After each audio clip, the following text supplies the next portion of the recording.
Welcome back guys, स्वागत है तुम्हारा डे 46 में। और आज हम आ चुके हैं एक बार फिर से। आज हम कुछ अलग करने वाले हैं। हम इन्वायरमेंट के ऊपर वीडियो नहीं बनाने वाले हैं। तुम वैसे सोच रहे होगे कि मैं इतना जल्दी कैसे आ गया, तो खैर मैं इतना जल्दी इसलिए आया हूँ क्योंकि हमारे एक सब्सक्राइबर ने हमसे एक वीडियो की डिमांड की है, जो कि है कि हमारे जो रियल वीडियो होती है उसके अंदर 3D ऑब्जेक्ट को कैसे लाएं। तो इसके मैं शायद दो पार्ट बना सकता हूँ। पहला तो जो हमारे सब्सक्राइबर के ऊपर बेस्ड है पूरा का पूरा, जो कि बहुत ही बिगिनर फ्रेंडली है। इतना बिगिनर फ्रेंडली है कि तुमने अगर हाथ भी नहीं लगाया ब्लेंडर को तो भी तुम सीख सकते हो। खैर वो बहुत ही बेसिक है। और अगर तुम चाहते हो, जो वो वैसी रोबोट वाली वीडियोस होती हैं, जो तुम्हारी गर्दन कट गई और उसके ऊपर कुछ रोबोट जैसा लग गया, वैसा ही कुछ, अगर तुम्हें वैसी कुछ मोशन ट्रैकिंग और जो वीएफएक्स वाली वीडियोस बनानी सीखनी है, तो तुम्हें पता है क्या करना है। तुम्हें कितना रेडी होना पड़ेगा, बस तुम्हें इतना रेडी होना है कि एक कमेंट करना है कि तुम्हें वो सीखना है। मैं बना दूंगा और बहुत प्यार से समझाऊंगा यार। तो कमेंट करो और सब्सक्राइब ज़रूर करो। चलो हमारे जो सब्सक्राइबर हैं उनकी इच्छा पूरी करते हैं। तो सबसे पहले मैं बोलते बोलते इस टैब के अंदर आ गया। खैर मैं तुम्हें बता देता हूँ, इस प्लस के निशान के ऊपर क्लिक करोगे तो तुम्हें यहाँ वीएफएक्स के अंदर मोशन ट्रैकिंग का ऑप्शन मिलेगा। यहीं पर हमारा काम होने वाला है, क्योंकि हमारा जो कैमरा है उसकी मोशन ट्रैकिंग करने वाले हैं। दो प्रकार की होती हैं, कैमरा ट्रैकिंग और ऑब्जेक्ट ट्रैकिंग। वो भी मैं तुम्हें बताऊंगा आगे आने वाली वीडियोस के अंदर, और इसी के अंदर बताऊंगा। खैर चलो हमारी जो वीडियो है उसे ओपन करते हैं। और मैं ये वीडियो की लिंक तुम्हें दूं या नहीं, खैर चलो मैं डिस्क्रिप्शन के अंदर इसका लिंक दे दूंगा, जाकर डाउनलोड कर लेना। और सबसे पहले हमारी वीडियो ओपन हो चुकी है। तो जो सबसे पहले हमें काम करना है वो है इसका जो शायद कलर मैनेजमेंट के अंदर इसका एक क्या था, नाम क्या था उसका, कलर मैनेजमेंट के अंदर व्यू ट्रांसफ़र। हाँ, इसका जो व्यू ट्रांसफ़र है इसे चेंज करना है हमें स्टैंडर्ड के ऊपर, क्योंकि ये ऑटोमेटिक जो है AGX पहले फिल्मिंग के ऊपर हो जाता था और अब ये AGX के ऊपर हो जाता है। ये कोई बड़ी बात नहीं है। और जो हमारी लाइटिंग की जो सही तरीके से जो इसकी वीडियो की लाइटिंग है उसे लाने के लिए हमें इसके ऊपर स्टैंडर्ड पर क्लिक करना होगा। जो CGI है उसके लिए तो तुम AGX का प्रयोग कर सकते हो, क्योंकि उसके लिए ये बेटर एक ऑप्शन, या शायद इसे एल्गोरिथम या इंजन क्या बोलोगे इसे, मुझे नहीं पता, जो भी बोल सकते हो। मतलब ये जो CGI ऑब्जेक्ट हो उसके लिए AGX बेस्ट है, और तुम इसका स्टैंडर्ड तुम अपनी वीडियोस के लिए उपयोग कर सकते हो। तुम्हें इसके कलर में फ़र्क साफ दिख गया होगा। तुम्हें ट्रैक करने के लिए स्टैंडर्ड को ही चूज़ करना चाहिए, क्योंकि इससे तुम अपनी जो ट्रैकिंग है वो बेस्ट तरीके से कर पाओगे। अब चलो यहाँ पर चलते हैं हमारे क्लिप साइड के ऊपर, और यहाँ पर एक ऑप्शन है सेट सीन फ्रेम्स। तो इसका क्या मतलब है, जैसे ही तुम इसके ऊपर क्लिक करोगे तो तुम्हारी जो वीडियो है उसके जितने भी फ्रेम हैं वो यहाँ पर आ जाएंगे, और जो तुम्हारी टाइमलाइन है वो उतनी ही बड़ी हो जाएगी जितनी तुम्हारी वीडियो है। मेरी वीडियो बहुत ज़्यादा बड़ी है तो मैं उतनी तो नहीं करूँगा, 250 ही सही है। लेकिन मैं एक बार तुम्हें करके दिखा देता हूँ। जैसे ही मैं सेट सीन फ्रेम्स के ऊपर क्लिक करूँगा तो मेरी वीडियो कुछ 1826 फ्रेम की है, जो कि मुझे नहीं चाहिए, ये टाइम की बर्बादी होगी। तो मेरे ख्याल से 200 मेरे लिए बिल्कुल सही है। बाकी तुम अपने लिए देख लेना तुम्हारे लिए कितना सही है। अब बारी आती है प्रीफैच की। तो जैसे ही मैं प्रीफैच के ऊपर क्लिक करूँगा तो देख रहे हो एक जो बैंगनी कलर की लाइन है, या इसे इंग्लिश में क्या बोलते हैं यार, मैं भूल गया। खैर मेरी इंग्लिश सुधार दो कमेंट के अंदर। और मैं आजकल कमेंट की भीख मांग रहा हूँ, क्योंकि वीडियो की रीच चाहिए यार, किसे नहीं चाहिए। खैर ये जो बैंगनी कलर की लाइन आई है ये तुम्हारी इंडिकेट करती है कि तुम्हारी वीडियो अब बीच में अटकेगी नहीं और बिल्कुल सही तरीके से जो है चलेगी। जैसे ही मैं इस प्ले के निशान के ऊपर क्लिक करूँगा तो हमारी जो वीडियो है वो मूव होगी, लेकिन ये अभी भी हो रही है। तो ये तो मेरी बेइज्जती कर रही है। खैर हमारी वीडियोस थोड़ी सी वीडियोस के अंदर ही कुछ दिक्कत है यार हमारा। ओ शिट, मुझे पता चल गया क्या दिक्कत है। हमारा जो FPS है वो सही नहीं है। तो सबसे पहले तो हमारा जो इंजन है उसे हम साइकिल GPU CPU और यहाँ से चलेंगे, और हमारा जो FPS है, हमारी वीडियो का FPS कितना है, 2 मिनट रुको मैं देख के आता हूँ कि हमारा जो FPS है वो कितना है। हमारी वीडियो का FPS इससे तो बहुत ही ज़्यादा अलग था। हमारी वीडियो का FPS कुछ 60 के करीब था। खैर मैंने जो वीडियो है उसका FPS देखकर इसे सही तरीके से कर दिया है। और अब हम चलते हैं हमारे ट्रैकिंग सीन के ऊपर। तो मेरे माउस का जो स्क्रॉल व्हील है वो ख़राब हो चुका है, तो मैं कंट्रोल से जो है जूम और जूम इन और जूम आउट कर रहा हूँ। जैसे ही तुम, जो स्क्रॉल व्हील है वो एक बटन की तरह भी काम करता है, तो जैसे ही तुम उसे प्रेस करोगे और कंट्रोल साथ में प्रेस करोगे, सॉरी पहले कंट्रोल और उसके बाद स्क्रॉल व्हील, तो तुम जूम कर सकते हो अगर तुम्हारे पास भी जो स्क्रॉल व्हील है वो ख़राब हो चुका है तो। और अगर मैं इससे करूँगा तो इससे तुम्हें बहुत ज़्यादा इरिटेटिंग फील होगा। और हाँ ये देखो एकदम जूम हो गया ना, तो ये बहुत दिक्कत करता है कभी कभी। दिमाग ख़राब कर देता है मेरा। और अब हम चलते हैं हमारे ट्रैकिंग सीन के ऊपर। तो सबसे पहले जो हमारा काम है वो है हमारे ट्रैकिंग पॉइंट्स लगाना।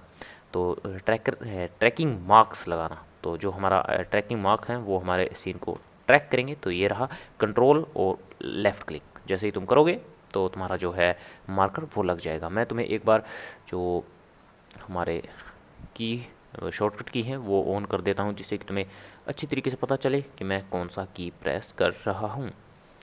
तो यहाँ पर तुम्हें दिखाई देता रहेगा कि मैं कौन सा की प्रेस कर रहा हूँ, क्या बटन प्रेस कर रहा हूँ।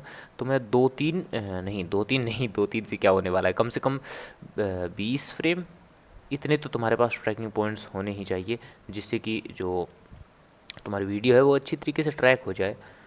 मतलब इससे कम तो तुम क्या ही करोगे यार, इससे कम अगर करोगे तो तुम्हारी वीडियो की जो है वो अच्छी तरीके से ट्रैक नहीं होगी। बाद में मत बोलना कि भाई दिक्कत आ रही है।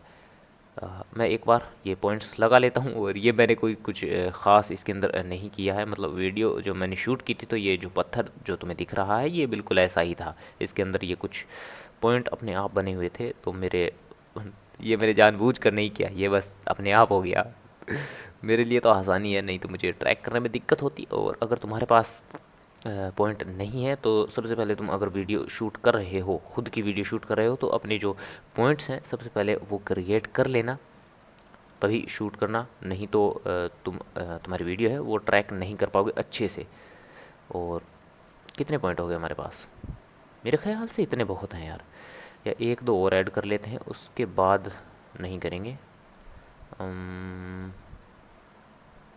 एक ये और बस इतने बहुत हैं। अब हम अपने जो फ्रेम है फ्रेम 1 के ऊपर चलेंगे और यहाँ से ई प्रेस करना है। तुम्हें ई प्रेस करना है तो तुम्हारे सामने एक पाई मेन्यू खुल जाएगा, जिसके अंदर तुम्हें जो है राइट साइड के अंदर एक ऑप्शन मिलेगा ट्रैक मार्कर, जो कि और एक उसके जो विपरीत साइड यानी कि अपोजिट साइड एक ट्रैक मार्कर पीछे की तरफ है।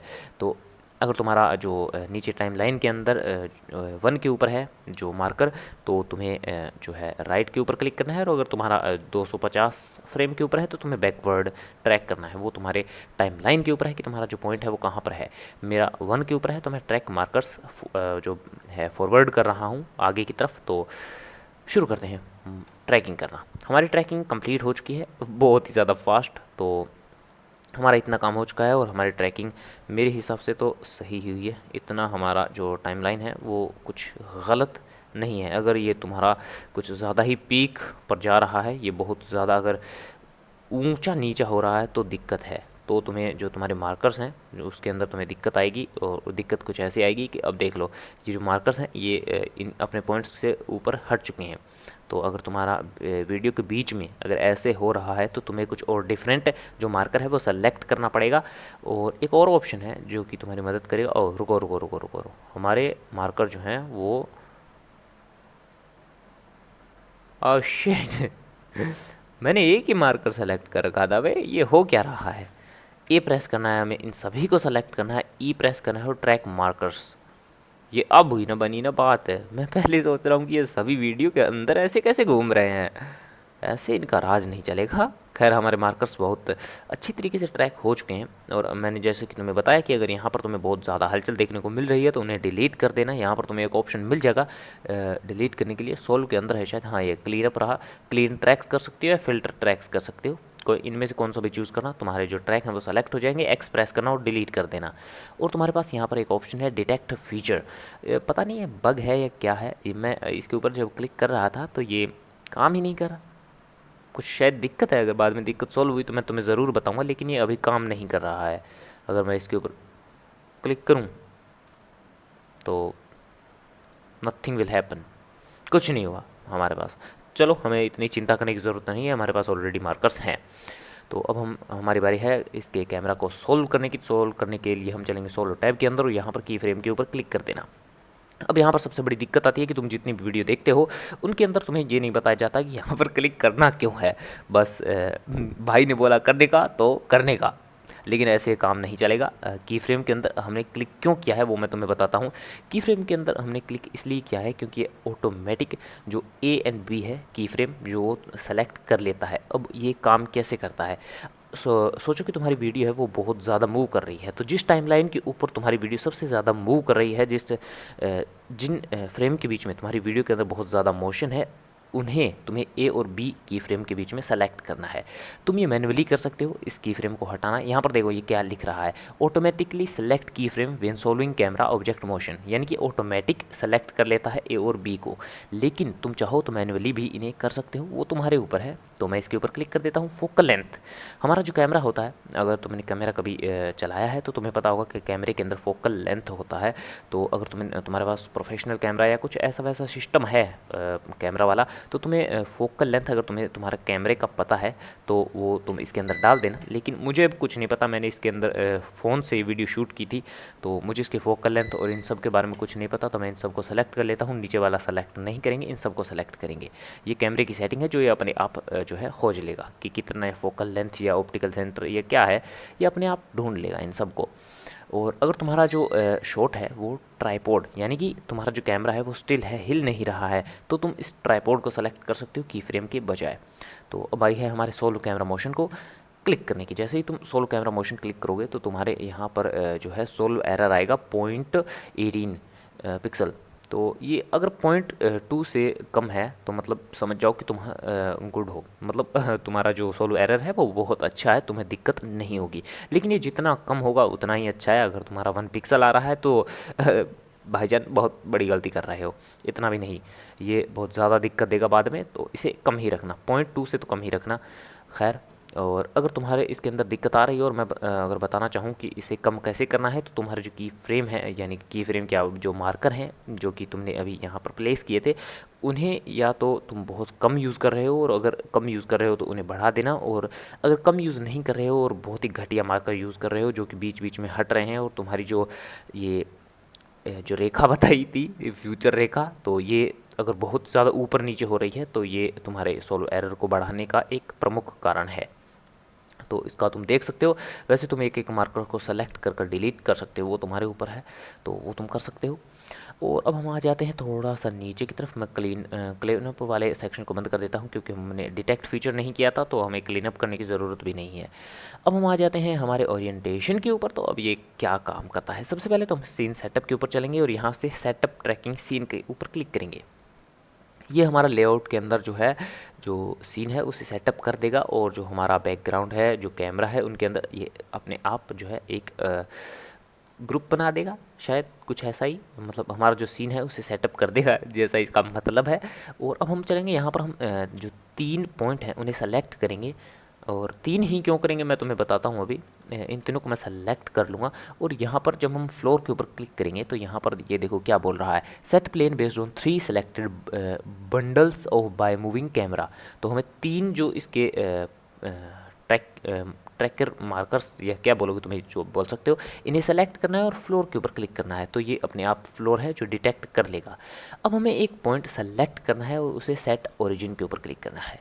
ये अभी बहुत बड़ा दिख रहा है क्यूब और प्लेन, तो हम इसकी जो एक स्केल है वो हमें बताना है। तो हम इस पॉइंट से और मैं इस मार्कर, इन दोनों को सेलेक्ट करूँगा और ये एक स्केल बता दूंगा कि मुझे इसके मुताबिक जो है हमारा सीन चाहिए। तो इन दोनों की जो दूरी थी उसी के हिसाब से जो हमारा सीन है वो सेटअप हो चुका है। जो हमें बेसिक जो चीज़ें थी वो हमें जाननी थी, वो हमें जो है मिल चुकी हैं। अब हमारा क्या है, वो हमारा काम यहाँ पर नहीं है। हम चलेंगे अपने लेआउट टैब के ऊपर, और यहाँ पर हमारा जो काम है वो है, मैं 0 प्रेस करूँगा और अपने कैमरा व्यू के अंदर चलूँगा। और अब हमारा काम जो है मोटा मोटा हो चुका है। मैं अपनी क्यूब को डिलीट करूँगा क्योंकि डिफ़ॉल्ट क्यूब का भी कोई काम नहीं है मेरे, स्पेशली मेरे। अगर तुम डिफ़ॉल्ट क्यूब को काम में लेते हो तो यार तुम बहुत महान आदमी हो, क्योंकि मैंने आज तक कभी यूज़ नहीं की। मैं इसे रोटेट करूँगा शायद थोड़ा बहुत। ये मैंने कुछ ज़्यादा कर दिया, ये भी मैंने कुछ ज़्यादा कर दिया,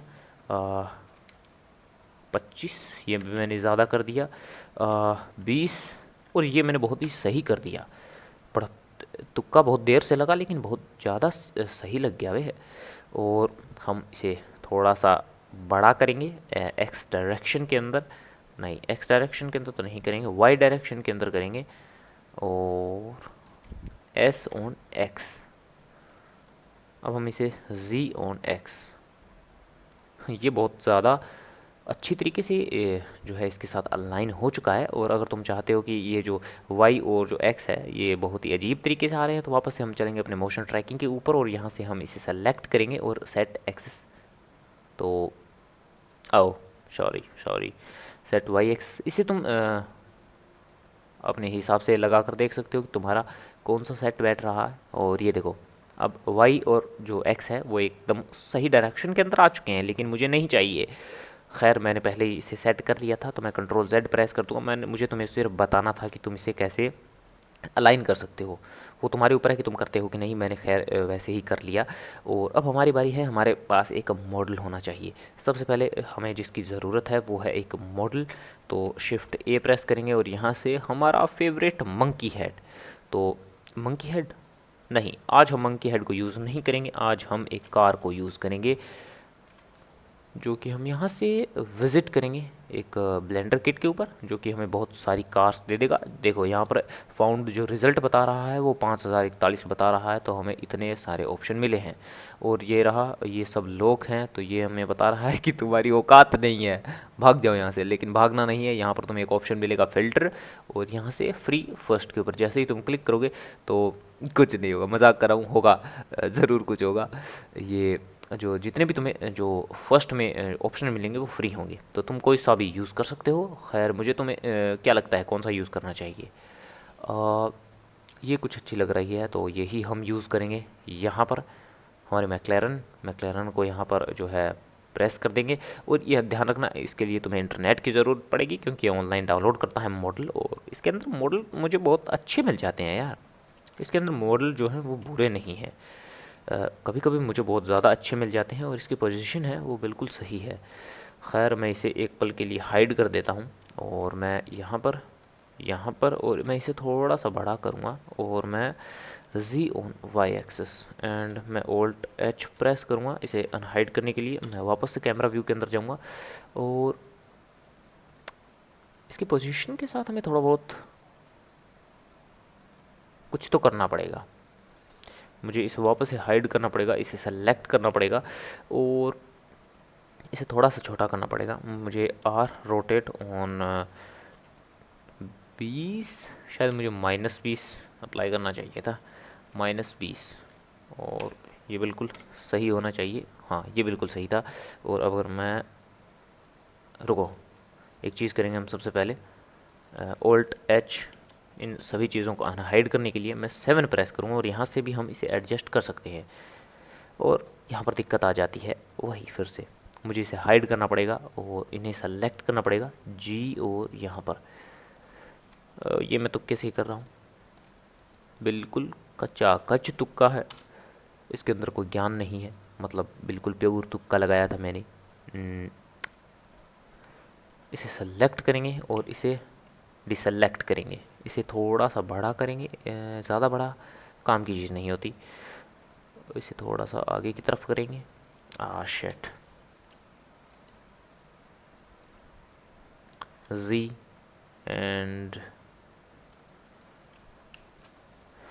मुझे शायद इसके ओरिएंटेशन को सही कर लेना चाहिए था, मैं ही बेवकूफ़ हूँ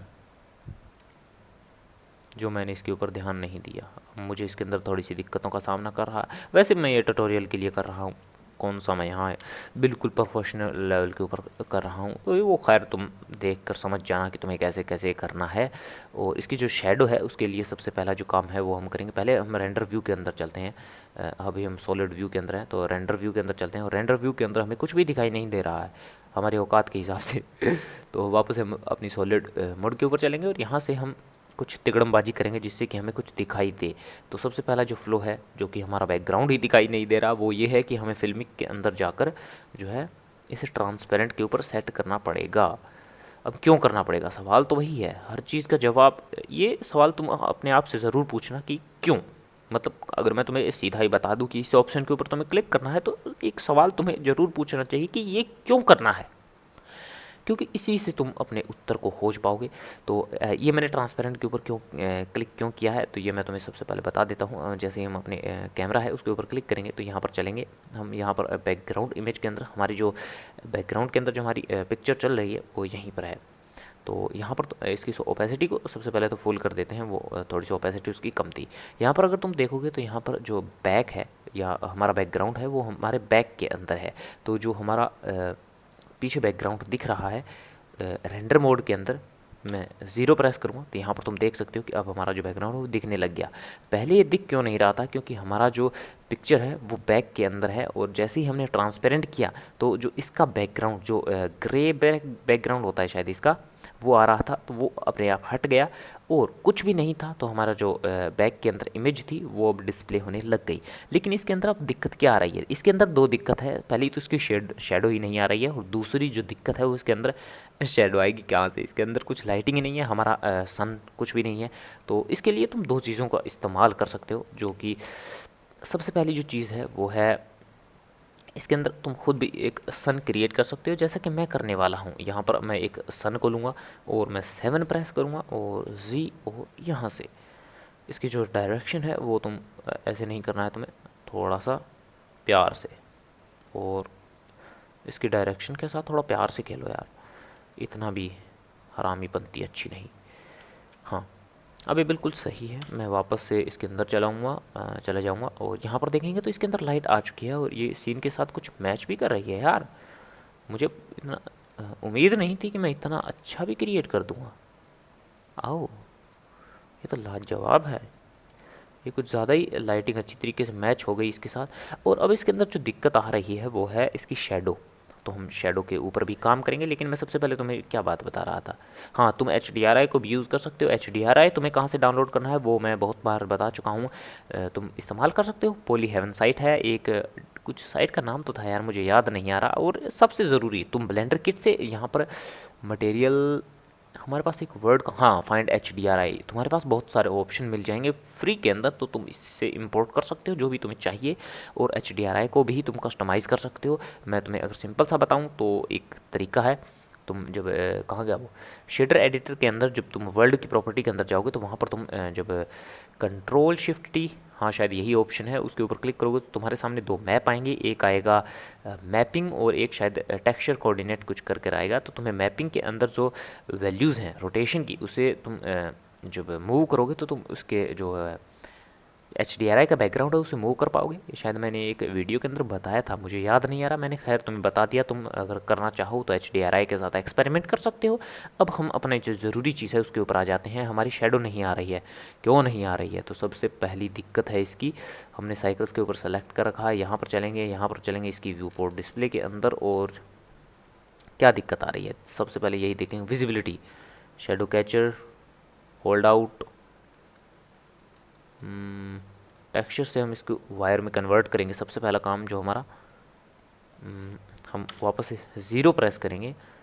और तो इसकी शेडो कास्ट नहीं होने का सबसे प्रमुख कारण है, जो कि हमें इसे टेक्सचर के ऊपर करना है, वायर के ऊपर करने की ज़रूरत नहीं है। तुम्हें बस अपने ग्राउंड को यहाँ से देखो, इसे सेलेक्ट करना है और इसे फोरग्राउंड के अंदर सेलेक्ट कर देना है। ये अलग कलेक्शन के अंदर चला गया था यार, तो मैं इसे डिलीट कर देता हूँ, इसकी ज़रूरत नहीं है हमें। और यहाँ पर एक और जो बैकग्राउंड नाम से एक लेयर क्रिएट हुई थी, हम इसे भी सेलेक्ट करेंगे और इसे डिलीट कर देंगे। आओ, चलो इसे पढ़ा रहने दो। इसके अंदर हमारी मैक्लेरन है, हमने गौर नहीं किया और इसके अंदर ये आ चुकी है। खैर कोई बात नहीं, इसे तुम अगर खाली हो तो डिलीट कर सकते हो, वैसे डिलीट करने की ज़रूरत नहीं है। और अभी मेरा कबाड़ा हो जाता, क्योंकि यहाँ पर देख रहे हो क्या आ रहा है, अनसेव्ड। ये तुम्हें सेव करना चाहिए। वैसे मैं किस्मत के साथ खेल रहा हूँ, ये करना तो नहीं चाहिए, पर्सनली बता रहा हूँ। मैं कभी कभी बहुत ज़्यादा पछताता हूँ कि मैंने सेव क्यों नहीं किया। अब तो खैर मुझे मौत के साथ खेलने की आदत हो गई है, लेकिन तुम ऐसी गंदी आदत को मत पालो। मानो मेरी बात मेरे दोस्त, ऐसी गंदी आदत नहीं पालनी होती। खैर हमारी जो कार है वो बहुत अच्छी तरीके से इसके ऊपर अलाइन हो चुकी है, इसकी शेडो बहुत अच्छी तरीके से आ चुकी है। एक दिक्कत अगर तुम देख पा रहे हो तो वो यहाँ पर आ रही है। यहाँ पर हमारा पत्थर है जो कि बहुत गोल टाइप में है, और हमने इसे सही से मॉडल नहीं कर रखा, तो तुम इसे मॉडल कर सकते हो। यहाँ से जो इसका प्लेन है उसे सेलेक्ट करोगे, एडिट मोड में जाना है तुम्हें, और एडिट मोड में जाने के बाद यहाँ से इसे जो है गोलाई के ऊपर मोड़ सकते हो, जिससे कि इसकी शेडो है जो ऐसे पड़नी चाहिए वैसे ही पड़ेगी। और यहाँ से एक फेडिंग जो इफ़ेक्ट है वो तुम्हें देखने को मिलेगा, एक शार्प जो यहाँ पर इफ़ेक्ट देखने को मिल रहा है, ऐसा नहीं मिलेगा, जिससे कि तुम्हें एक और रियलिस्टिक अप्रोच मिलेगी। और HDRI, लाइटिंग और मैं सब कुछ तुम्हें बता चुका हूँ, क्या कमी रह गई? रेंडर की तो हाँ, रेंडर तुम कर सकते हो। रेंडर करने के दो तरीके हैं, सबसे पहले तुम इसके साथ ही रेंडर कर सकते हो, और मेरे ख़्याल से तुम्हें इसके साथ ट्रांसपेरेंट बैकग्राउंड है, उसके साथ तुम्हें इस चीज़ को रेंडर करना चाहिए। अगर तुम कोई एनिमेशन दे रहे हो तो सबसे पहले अपनी एनिमेशन को जो है कंप्लीट कर लेना, उसके बाद तुम्हें इसे रेंडर करना है। तो रेंडर करने के लिए नॉर्मल हमारे बेसिक सेटिंग मैक्स सैम्पल तुम मेरे हिसाब से 80 से ज़्यादा तो मत ही रखना, और यहाँ पर जो नॉइज़ थ्रेशोल्ड है उसे 0.01, इससे ज़्यादा या कम कोई काम की बात नहीं है, तो ये बेस्ट है तुम्हारे लिए। और साइकिल्स के अंदर जो तुम्हें लाइटिंग और जो बाकी इफ़ेक्ट हैं वो देखने के लिए अच्छे मिलेंगे। जो जो डिवाइस है उसे तुम जीपीयू अगर तुम्हारे पास है तो, और नहीं तो तुम सीपीयू, एक ही ऑप्शन होगा तुम्हारे पास। और चीज़ें सब बेस्ट हैं, और मैं तुम्हें एक रेंडर करके दिखा देता हूँ। सबसे पहले तो क्या लगता है हमें करना चाहिए? अगर हम करेंगे और हमारी अगर क्रैश हो गई तो बाकी भगवान भरोसे है यार। नहीं क्रैश हुआ, पिछली बार हो गया था यार, 2-3 बार हो चुका है। मैं कुछ अलग ट्राई करने की कोशिश कर रहा था, और मैं एक चीज़ तुमसे जानना चाहूँगा, अगर तुम इंटरेस्टेड हो जो वैसे वीएफएक्स वीडियोस बनाने के लिए, जैसा कि तुम्हारी नाड़ कटी कुछ और आ गया, तुम पैरासाइट या कुछ अलग चीज़ें, जैसे कि तुमने वो पैरासाइट वाली मूवी देखी है? उसके फेस के अंदर कुछ अजीब सी चीज़ें आ जाती हैं, हाथ बाहर निकल जाता है, कुछ रोबोट टाइप, और कुछ भी इफ़ेक्ट अगर तुम्हें चाहिए तो तुम ट्राई कर सकते हो, मुझसे पूछो तो। अगर तुम कहोगे तो मैं एक ट्यूटोरियल बना दूंगा उसके ऊपर। वो थोड़ा सा एडवांस होगा क्योंकि उसके अंदर हमें मास्किंग और बहुत सारी चीज़ें जो हैं वो करनी पड़ेंगी, तो उसके अंदर एक एडवांस लेवल हो जाएगा। ये हमने बहुत ही बेसिक लेवल पर एक ऑब्जेक्ट को जो है हमारी वीडियो के अंदर लाना सीखा है। तो खैर मुझे बता सकते हो वीडियो कैसी लगी, और ये जो हमारी वीडियोस हैं वो अगर इसे तुम हटाना चाहते हो तो सिंपली तुम कंपोजिट के अंदर भी हटा सकते हो। जो हमारी वीडियोस की लेयर है, वीडियो की लेयर कहाँ गई? ये रही मूवी क्लिप। तो तुम चाहो तो यहाँ से भी हटा सकते हो, इसे तुम डिलीट करोगे तो ये हट जाएगी। खैर मैं हटा के दिखा देता हूँ, ये हट गई, देख रहे हो हमारे पास। और एक ट्रांसफर बैकग्राउंड का यूज़ कर सकते हो। इसे हम वापस लगा देते हैं वापस से, और क्या, और कुछ नहीं है हमारे पास। इन सबको सेलेक्ट करेंगे, डिलीट करेंगे, और इसे हम यहाँ पर कनेक्ट कर देंगे, तो हमारा जो बैकग्राउंड है वो वापस से ट्रांसपेरेंट हो जाएगा। और लेआउट के अंदर चलेंगे और वापस से तुम इसे रेंडर एनिमेशन के ऊपर दो तरीके हैं मैंने जैसा कि तुम्हें बताया। ये मूवी क्लिप जो इसके साथ तुम इसे रेंडर कर सकते हो, इसके विदाउट रेंडर कर सकते हो, और तुम बहुत सारी चीज़ें कर सकते हो। कंपोजिटिंग के अंदर इसके साथ छेड़खानी कर सकते हो, जो तुम्हें चाहिए वो तुम्हें अब मिल जाएगा। तो मैंने तुम्हें ट्रैकिंग जो है इस बार ब्लेंडर के अंदर बता दी, और पिछली पिछली वीडियो शायद मेरी आफ्टर इफेक्ट की जो कुछ एड ऑन्स थे उसके साथ थी, लेकिन इस बार मैंने सोचा कि क्यों ना हम एक ही सॉफ्टवेयर के साथ यूज़ करें और कुछ अलग कोई सॉफ्टवेयर के साथ झंझट में ना पड़े, क्योंकि बहुत सारे सॉफ्टवेयर कुछ दिक्कत दे देते हैं। आफ्टर इफेक्ट के अंदर मैं कुछ वीडियोज़ उसके बाद कुछ ट्रैक कर रहा था, तो ब्लेंडर के अंदर लाने में मुझे बहुत दिक्कत हुई। तो कभी कभी वो चीज़ें हमारे हाथों से बाहर हो जाती हैं। इसके अंदर हमारे हाथों से बाहर कम होती हैं, क्योंकि इसके अंदर हमारी जानकारी बहुत ज़्यादा है और प्रॉब्लम बहुत कम। खैर मिलते हैं एक अगली वीडियो में। और अगर तुम चाहते हो कि मैं तुम्हारे कहने पर कोई वीडियो बनाऊं, तो तुम इंस्टाग्राम का लिंक है, जाकर मुझसे बात कर सकते हो। मैं तुम्हारे लिए एक पर्सनल वीडियो बना दूंगा। पर्सनल ओनली फैंस वाली नहीं, कुछ यूट्यूब के लिए। तो अच्छा आइडिया दे सकते हो। चलो मिलते हैं अगली वीडियो में।